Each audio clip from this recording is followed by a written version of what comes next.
En décembre 1944, le village de Foix est en état de siège. Installé au Bois-Jacques pour maintenir la ligne de front, la Easy Company empêche l'armée allemande d'atteindre Bastogne. Encerclés, affamés et gelés, les soldats américains n'ont d'autre refuge que leur Foxhole. Des trous d'hommes visibles dans la série Frères d'armes, une dizaine d'acteurs qui ont porté cette bataille à l'écran sont ici présents. Ils ont beaucoup d'empathie pour les vétérans et ils tenaient vraiment aux hommes qu'ils ont incarnés. Ce n'est pas simplement un rôle qui leur a été offert, car désormais, ça fait partie de leur vie. Aujourd'hui, se rendre sur le champ de bataille, là où tout s'est passé, c'est une expérience unique. Ce dimanche, les acteurs avaient droit à une visite privée du Bois-Jacques, mais ils n'ont pu éviter les nombreux fans venus les saluer. Venir ici est une première puisque les 2 épisodes consacrés à Bastogne ont été tournés il y a plus de 15 ans en studio. C'est comme si on avait à regarder par le trou de la serrure pour observer ce qu'ils ont vécu. Nous avons donc essayé de reconstituer cela au mieux.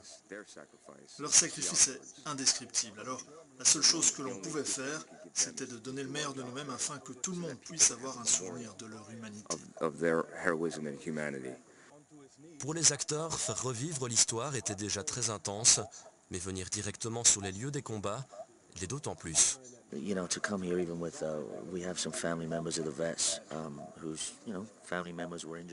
ici, rencontrer des membres de la famille de vétérans qui ont été blessés et vivre cette expérience à travers leurs yeux, c'est assez incroyable. On ressent une énergie qui se dégage de cet endroit et c'est un véritable honneur d'être ici, de marcher sur les pas de ces héros.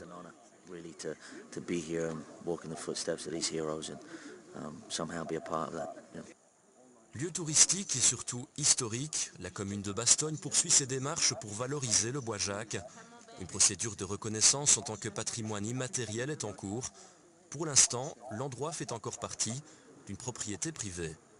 On est bien sûr en lien avec les propriétaires. Il y a une enquête publique qui va bientôt commencer et qui permettra de classer définitivement, c'est la région wallonne qui classera définitivement toute cette zone. Ça, c'est une première étape.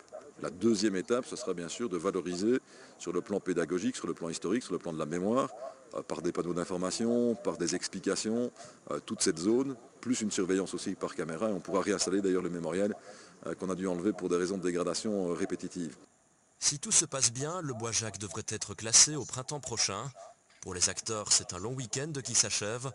Selon eux, la série Frères d'armes doit surtout encourager les plus jeunes à entretenir le devoir de mémoire.